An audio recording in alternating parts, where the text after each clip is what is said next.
I'm Dean Newland, and welcome to Leadovation. Reimagine, facilitate, flourish. This podcast is dedicated to the art and science of innovative leadership. Through insightful interviews with industry experts, I bring you cutting-edge strategies and experiences of innovative leadership, helping you think differently, act strategically, and achieve remarkable results.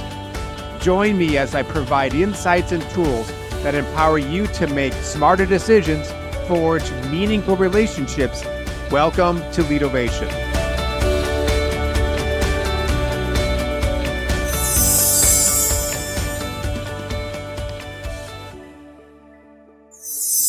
Most leaders think they're really good at listening, but the data says otherwise. In this episode of Leadovation, I talk with deep listening expert Oscar Trimboli, who reveals why we miss up to 86% of what people really mean and how that blind spot costs trust, talent, and performance.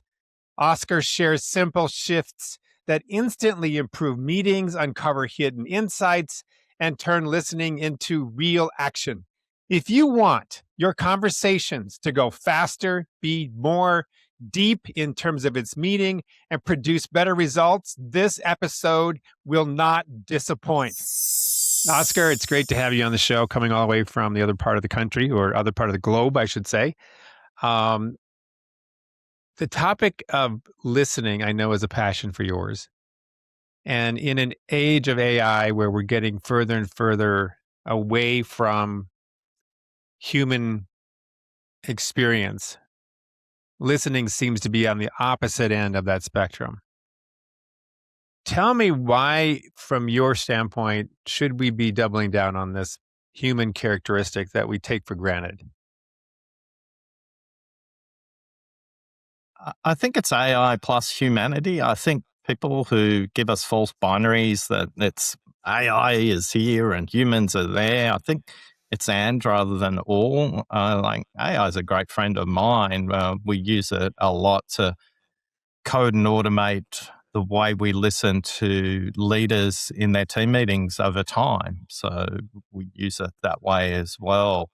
But I think listening overall, if you think about it from a commercial point of view for any leader in the workplace, declining profits, market share declines, lost customers, great employees who leave before they want them to, all those things come down to a lack of listening. All of them come down to our inability to know that the difference between hearing and listening is taking action. So for many leaders in the workplace, they do the first bit really well, the hearing bit. What they don't do is the listening bit, the action bit. I think a lot of leaders listen to what's said, and great leaders listen to what's not said. And we can spend some time understanding the neuroscience of speaking and listening and understand why it's so hard to listen to what's not said.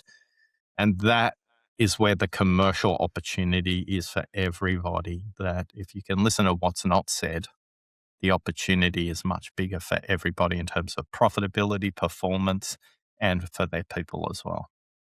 So before getting into the commercial aspect of it, which I'm really interested in, you mentioned that listening versus hearing, if I remember, listening was about taking action. So I've never thought of it that way. I think that I could listen to you, Oscar, and even listen for what's not being said and get a very maybe accurate understanding of your place in the world right now, where you are right now, but I may not do anything with it. Is that still listening from your definition? Yeah, that's listening in a therapeutic or a personal relationship context, but in a commercial setting, we're always listening to progress an outcome, and that outcome is predicated on some kind of action. So listening happens before, during, and after a conversation. And when I talk about listening, I'm talking about one-on-one, I'm talking about group meetings, I'm talking about town halls, I'm talking about customer satisfaction and employee satisfaction, survey data. All those are aspects of listening. And if you want to know the difference between hearing and listening is action, listen to someone in a meeting, don't take any actions, come back a week later for the regular catch-up, and they ask you, how much progress you've made on that, and you kind of scratch your head, got a vague look on your face, and you haven't taken any action, they go, that person didn't listen in the last meeting. Interesting. Okay. So I get your definition now that listening is in part doing something with what you heard. Yeah, and doing something towards the outcome.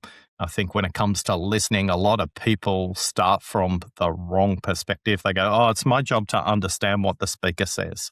No, no, no. That's 1/3 of the listening. The next third is making sure that the speaker is saying what they mean rather than what they say.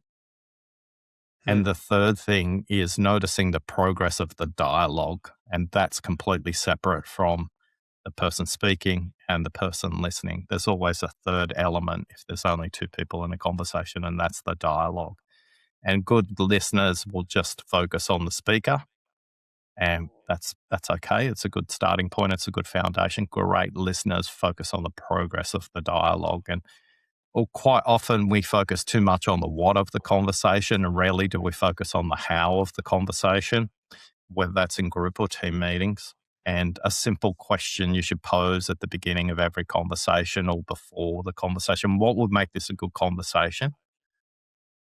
Not what would make this a good conversation for you, because we're not actually interested in a business setting what will make it a good conversation for them. We're interested in what will make it a good conversation to progress the outcome that we've come together to work on as a team, a department, a division, an organization.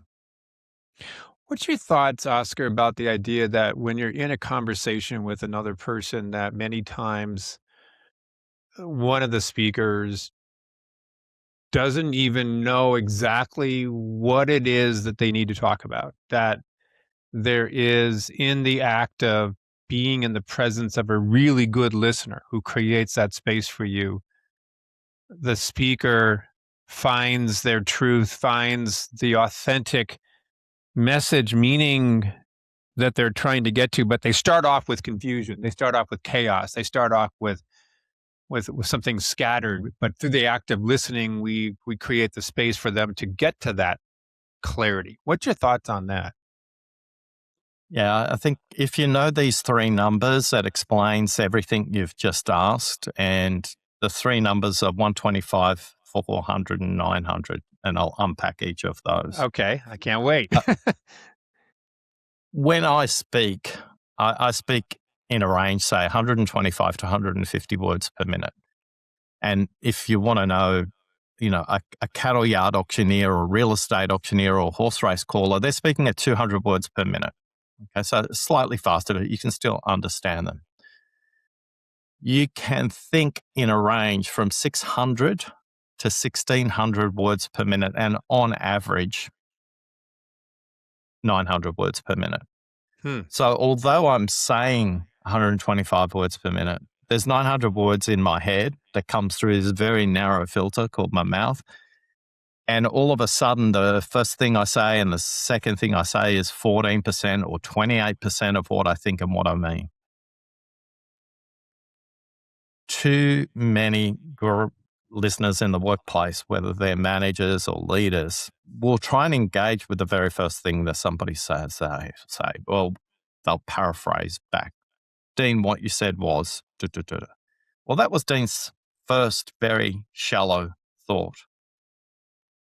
If you want to listen to the other 86% of what somebody says, you need to see them, you need to hear them, and you need to sense them. And so the sensing is, where are they at emotionally? And it reminds me of a conversation I had with a leader who was in the middle of a merger. And she was on the acquiring company side. And she was being put in charge of the acquisition integration. And she didn't think it was fair. And she had this whole story. I met up with her in her office in the city. And the reason I can remember the time so well is she had a clock directly behind her head. And the meeting started at 11. And she said to me, Oscar, I'm going to vomit on you for as long as it takes. And this comes back to your original question.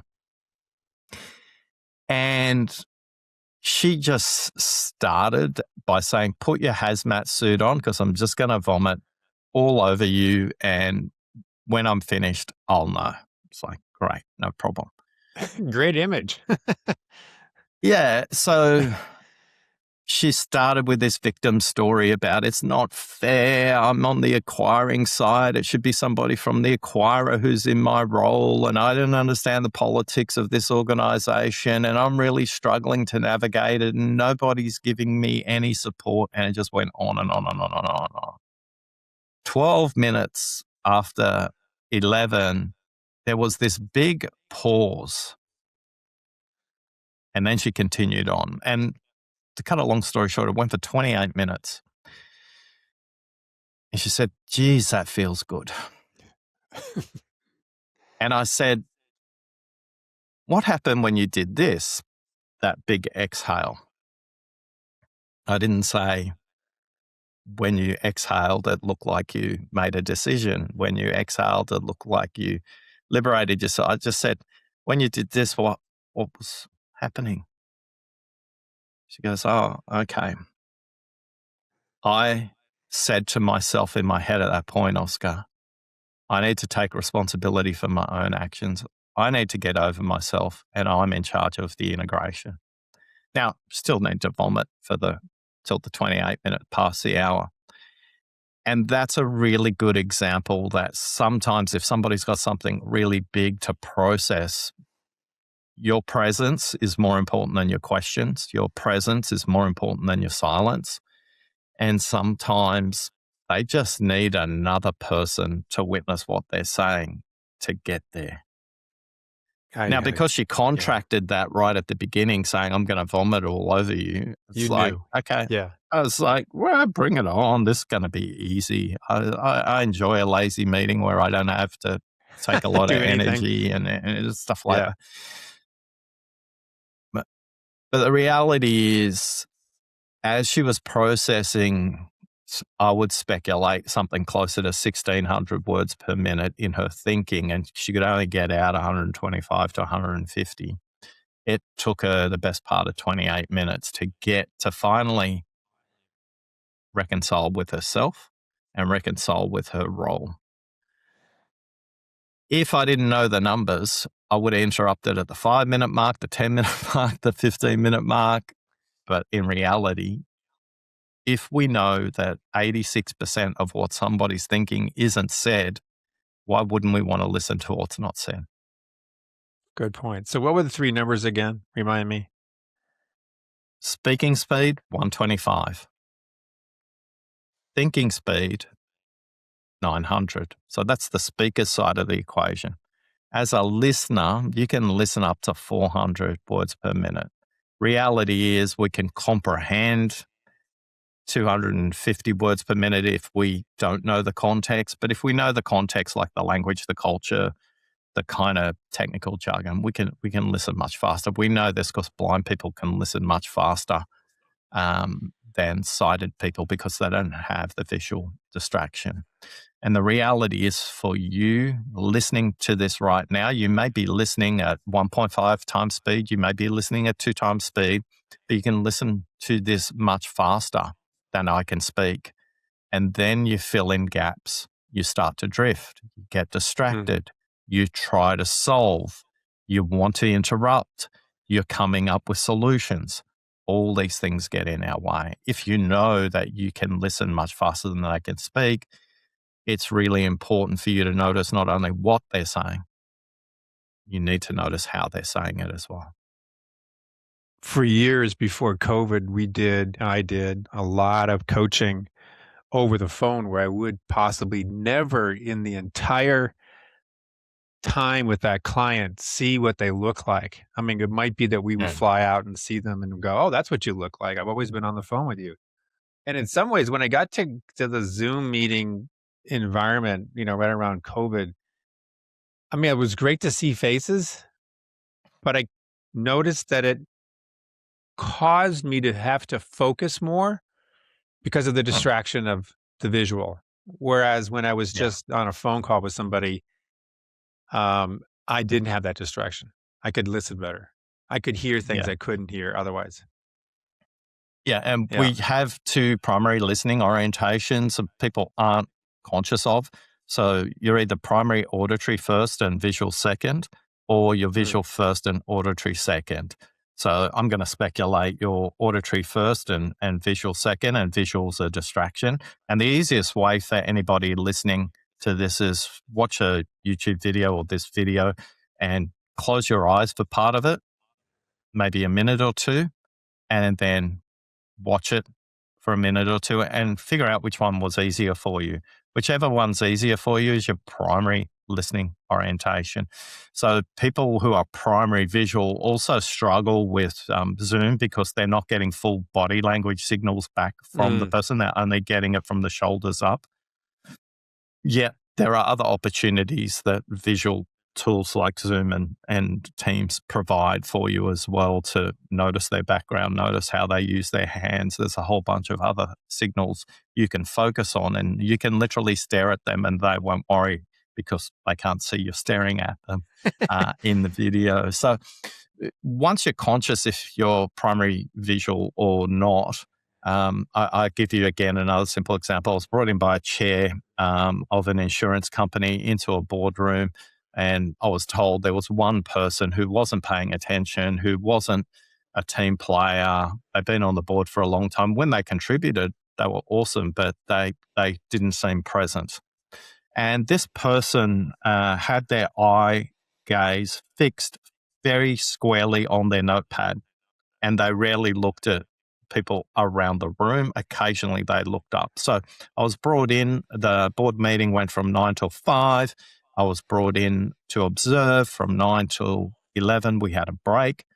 And I just said to this person who was not engaged at the morning tea break, I just asked her, how do you concentrate? And she said, I get really frustrated by slides.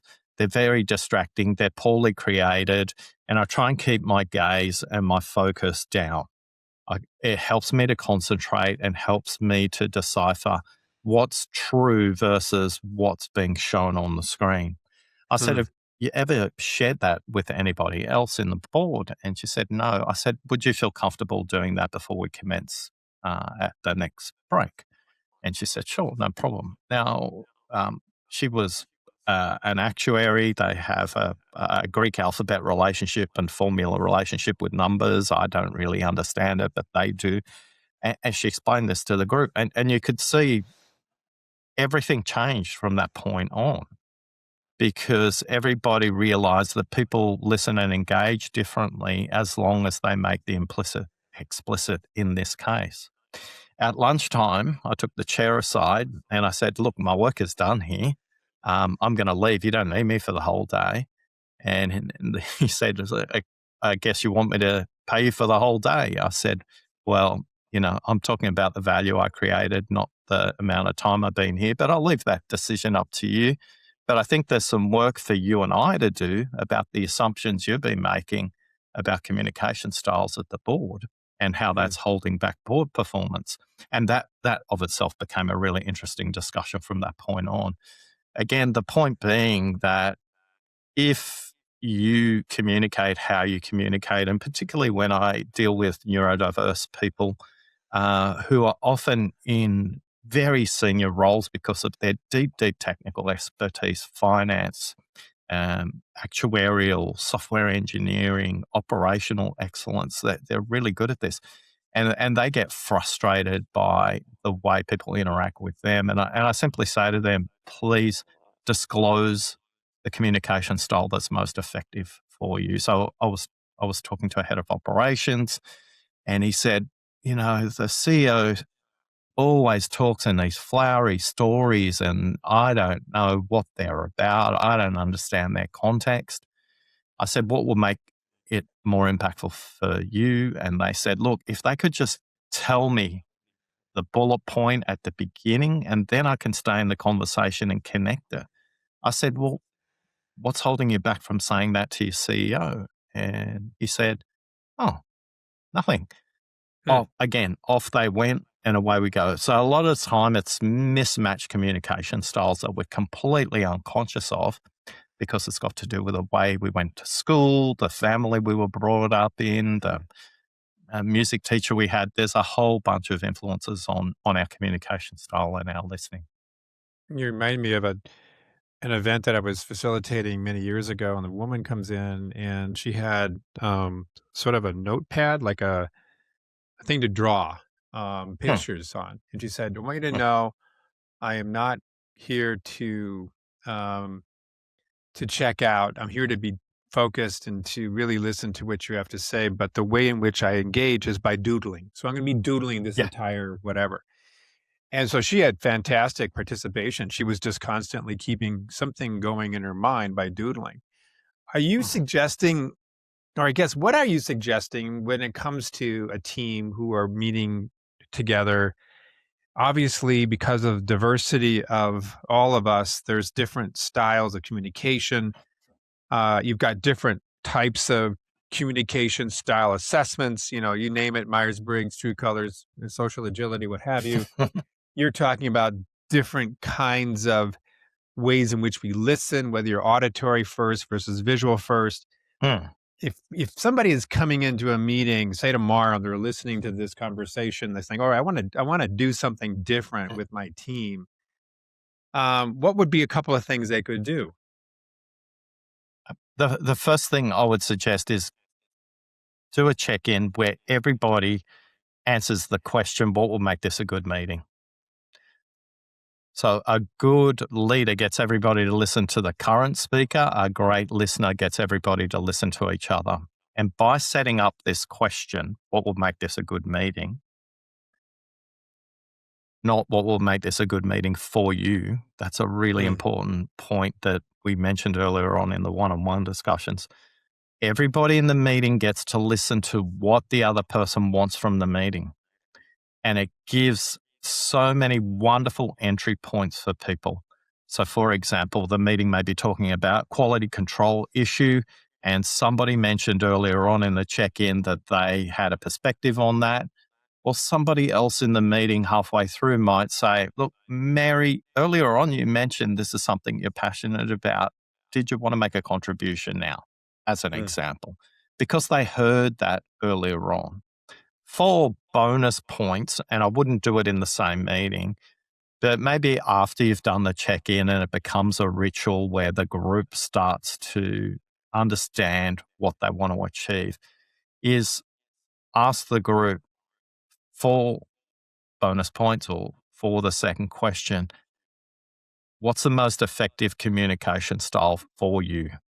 And this is where we're tipping over to the for you. So they can be very explicit in what works for them. So the example you use of the doodler, I keep notes in a visual format. I'm not checking out. I'm completely engaged in listening to you.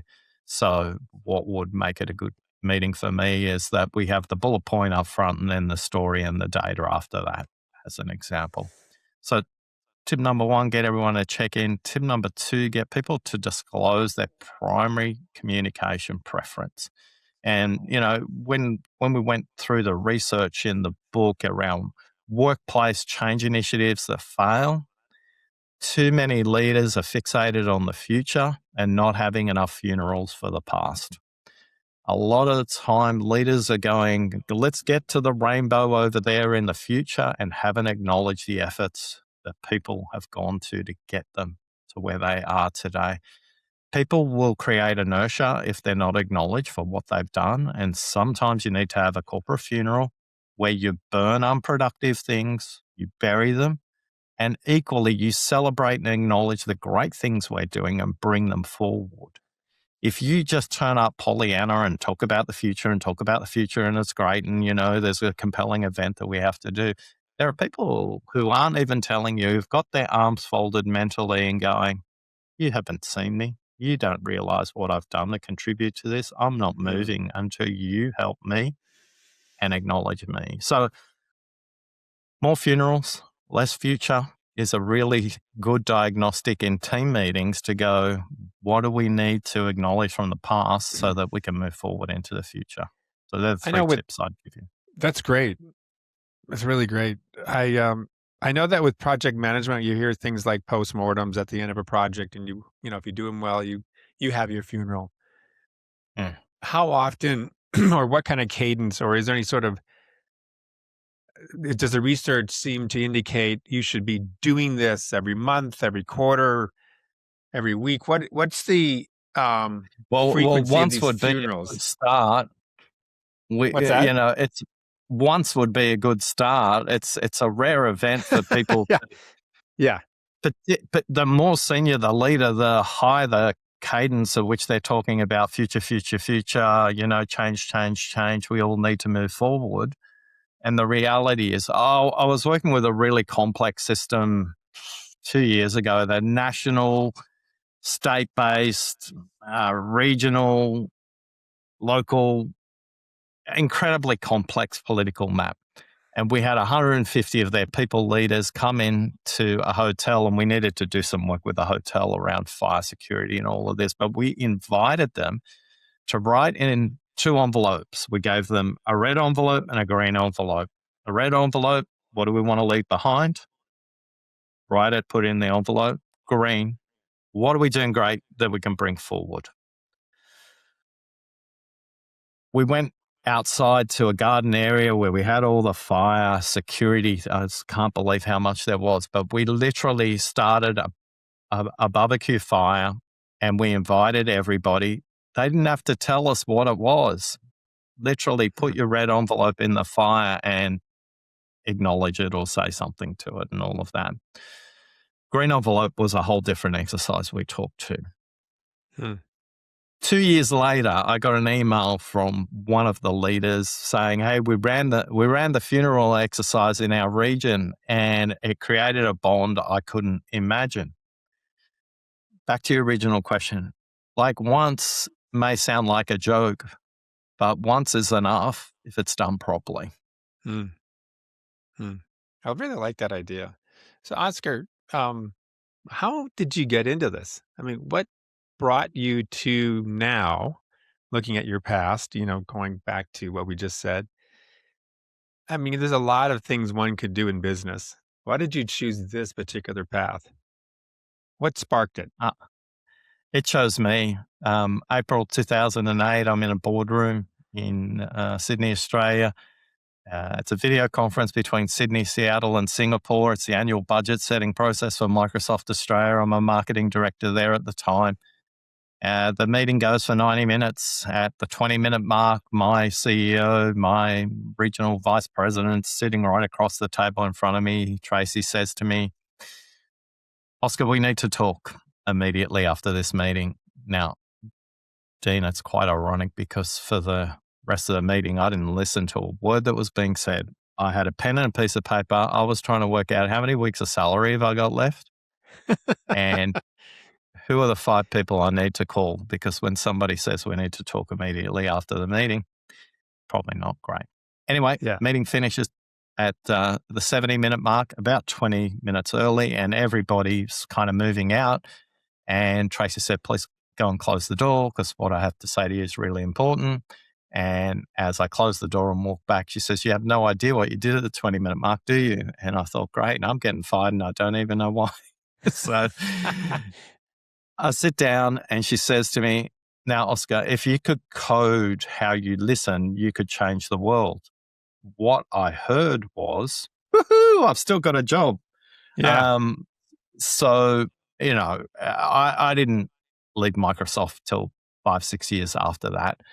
But in that moment and after the fact, I started to research the academic literature on listening at work because I didn't feel like I was a great listener. Someone else noticed that.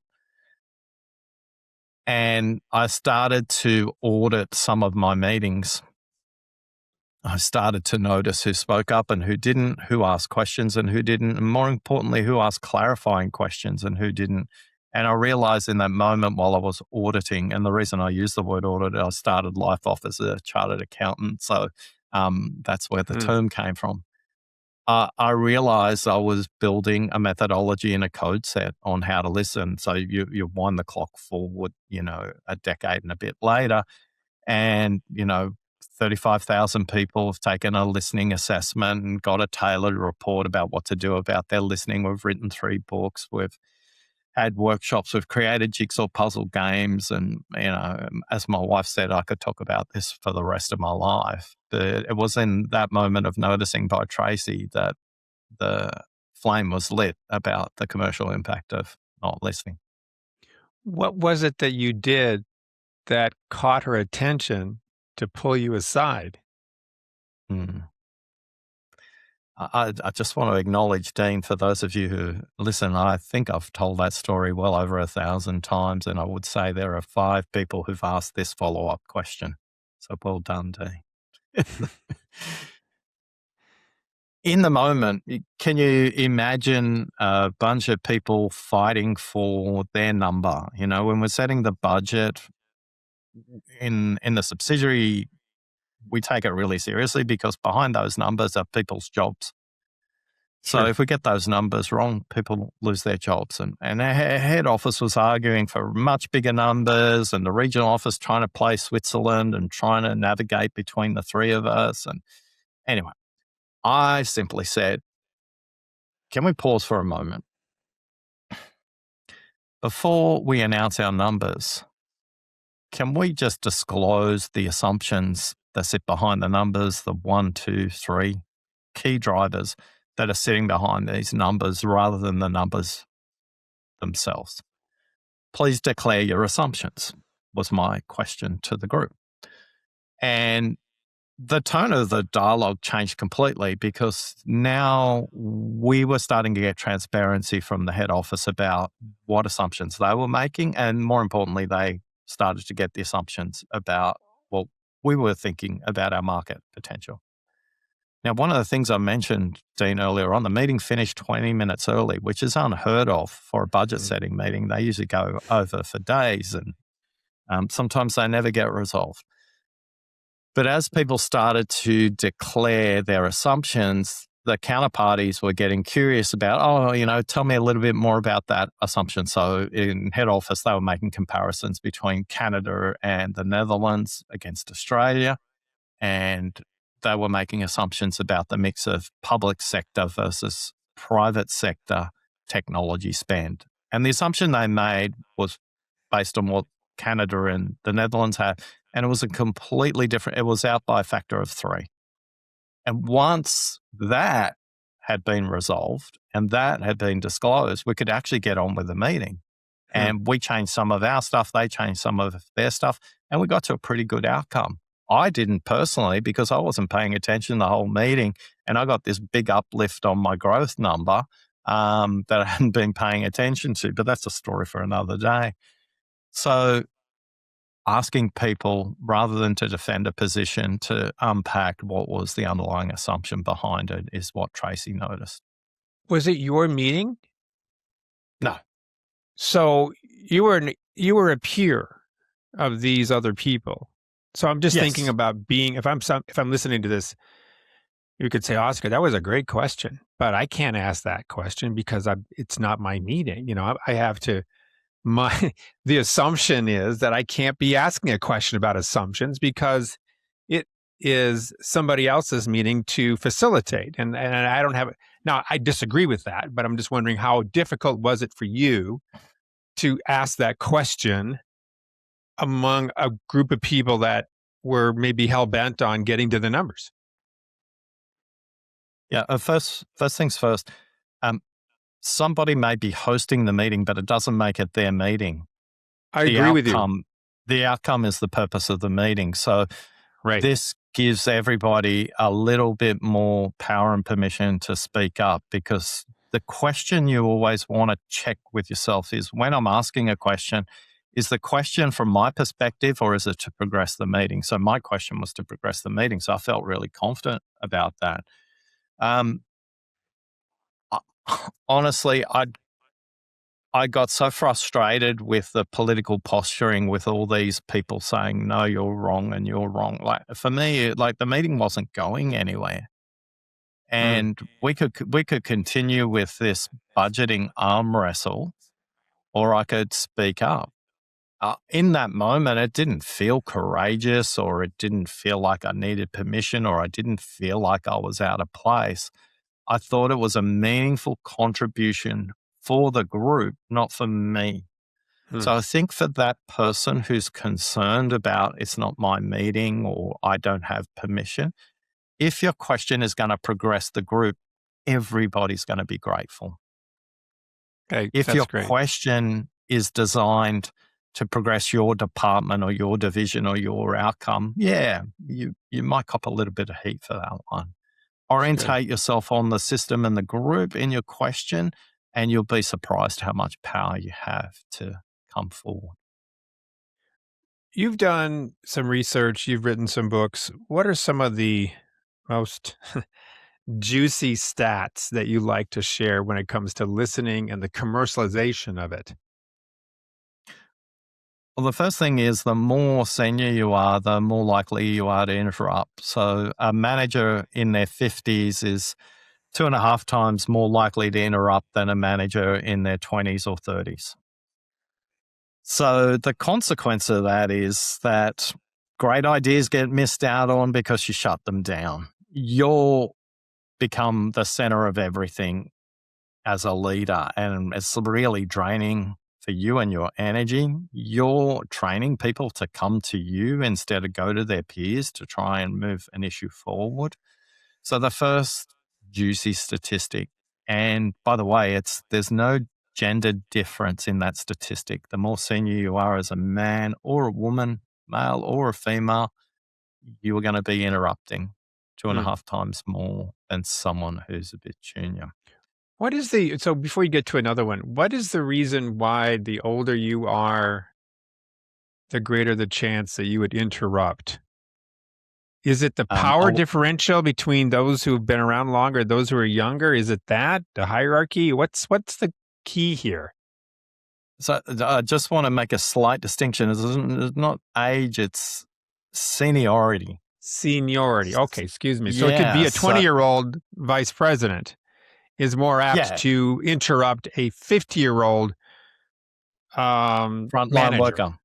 Okay. Yeah. Okay. Very good. Yeah. So when we think about this, is that there's a narrative in leadership that, I need to be in back-to-back meetings. I'm an effective leader if I can't manage my time. I literally outsource that to an admin, and the interruption interruption is the shadow side. The light side, or the good side of that, is they're very time and productivity orientated. So they're using interruption to advance in their mind the conversation, possibly shorten the conversation as well. So when it comes to our listening, the more senior we are, one of the big things I work with leaders on who are in these senior situations is there's good interruptions and there's unproductive interruptions. And people just think blanket interruption is bad. If somebody's regurgitating the same story 3 different ways and not really making progress, probably effective interruption is going to be helpful for you and the group.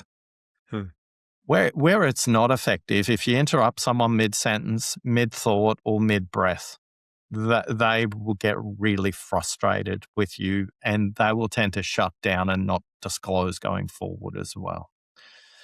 The upside for leaders who interrupt less and ask more questions about the outcome rather than the content is they get more time back in their schedule. Their meetings paradoxically become shorter because they're listening from a different orientation. They're listening for the outcome and the system rather than to solve, to fix, to be the hero of the moment. So when it comes to listening, one of the things I say to leaders, particularly in group meetings, if you've got a burning question, great, write it down. The next thing you want to do is check what you've written down. Is that about you or is it about the outcome? If it's about the outcome, then progress to question number 3, which is the question you're about to pose 8 words or less? Because if it's not 8 words or less, it's highly unlikely it's a curious question. it's good. more than likely to be a statement. So those 3 bullets are write it down or type it down. Number 2, what's the orientation of the question? Is it all about you and the subject matter, or is it about the outcome? And then question 3, you want to ask yourself is this question 8 words or less? If it's more, it's probably not a question. And that will liberate you. More importantly, you role model that genuine curiosity to the group that's present, and you will discover by the time you've gone through those 3 steps, what they've said without you interrupting has actually progressed the conversation anyway. And you've had a valuable lesson in the power of not interrupting. Do you have any statistics about the financial cost of these meetings that are not run well, that are not about the level of listening that you're talking about? What's it costing our economy, our GDP? Maybe that's too broad of a question, but I've been studying meetings for a long time, and I have a fascination with it. And I'm always trying to put some awareness around the cost of poorly run meetings, right?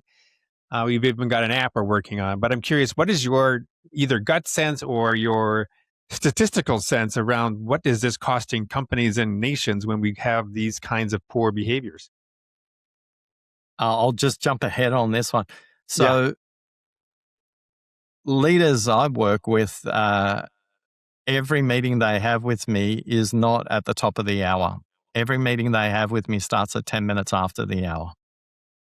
And what they do initially, and I always warn their admin, they'll rush into the first meeting and it's like, where is he? Where is he? And it's, the meeting's at 10 after the hour. I'm role modeling to them that listening well doesn't require 30 minutes or an hour. Those are completely arbitrary things that were set up for British railway systems to run on time. Right? The unit. Yeah. I used to sell the systems that automatically default to the hour. So when we think about the cost of not listening in a very micro sense, which you can multiply in your systems there, I say to people, we can get more work done in 20 minutes than you can get done in 30. We can get more work done in 50 than you can get done in an hour. And when you role model this back to the system as the leader, if you're starting to send out meeting requests for 20-minute meetings and meetings that finish well within the hour, you'll have the following things happen. If you have a meeting that starts at the top of the hour and it's a team meeting, this is what will happen. You'll have 3 people who turn up on time and they'll be waiting for everybody else. And eventually 5 after the hour, somebody, sorry, I'm late. I just back to back and all of that. They're not present. Even if they arrive at 5 after the hour, they're present at 10 after the hour, as opposed to people dial into my meetings. They go, Oscar, I love your meetings. I can go to the restroom. Oscar, I love your meeting. I can have a break. Yep. They are ready to work together at 10 after the hour. I like so that. My obsession is when you listen well, your meetings are shorter. And more importantly, you have fewer meetings because you're starting to listen to what people think and what they mean, not what they say. And when you do that, you get to the root cause issues. You get to the systemic issues, not the symptomatic issues in the dialogue. So I don't have a specific answer to what's the intergalactic cost. Yeah. And I'm always skeptical of the research companies that try and quantify that. I know. I'm very micro. I'm very practitioner. I'm very workplace orientated. Yeah. Don't start your meeting at the top of the hour. That is the fastest way to get an impact in your organization. I love it. I love it. There was it reminds me of a time when we were doing some coaching workshops for ExxonMobil, and at the end they said, "Hey, would you do some actually one-on-one coaching with some of the members? They would really like some time with you." And I said, "Sure, we'd be happy to do it." And I said, "So where and when and all that kind of stuff." But they said the caveat is you only have a half an hour per person. And I went, "Wait a minute. I've been socialized for 20 years that coaching sessions need at least an hour in order to just break the ice, build some trust, and figure out what the hell we're talking about. But it really made me much more focused on exactly what we needed to talk about. And we got almost every conversation became a breakthrough conversation. But it wasn't because I had the time. It was because I had the focus. And so that taught me a lot. Oscar, this has really been illuminating. I was really looking forward to this conversation. So thank you for your time on this. How can people follow you? Tell us about your books, your work, so that if somebody wants to, learn more about what you're about, they can. Well, along with the Deep Listening Ambassador community, a group of people who want to create better listening in the workplace, we're on a quest to create 100 million deep listeners in the workplace. And the last thing I want you to do is connect with me. I want you to connect with your listening. And if you visit listeningquiz.com, you can connect with your listening. You can answer a 20-question assessment, and you'll get a 5-page tailored report with 3 specific prescriptions about what to do about it. And then if you want to get in touch with me, there's a whole bunch of coordinates on the report that you can get in touch with me. And maybe you want to become one of the ambassadors in the Deep Listening Ambassador community. But listeningquiz.com, I'd rather you progress your listening than reach out to me and have a conversation. Nicely done. Yeah, it looks like you've already had 34,494 people who have completed this listening quiz. Very good. Yeah. Well, Oscar, thank you so much for your time. Thank you for your listening and your contribution. I really appreciate it. Thanks for listening. You're welcome. Thank you for listening to Leadervation with Dean Newlund. If you enjoyed the show, please subscribe, rate, and review on Apple Podcasts, Spotify, or wherever you get your podcasts. If you'd like to learn more about Dean or Mission Facilitators Leadership, go to mfileadership.com. That's mfileadership.com, or check the show notes. Reimagine, facilitate, flourish. Transform your leadership success with Leadervation.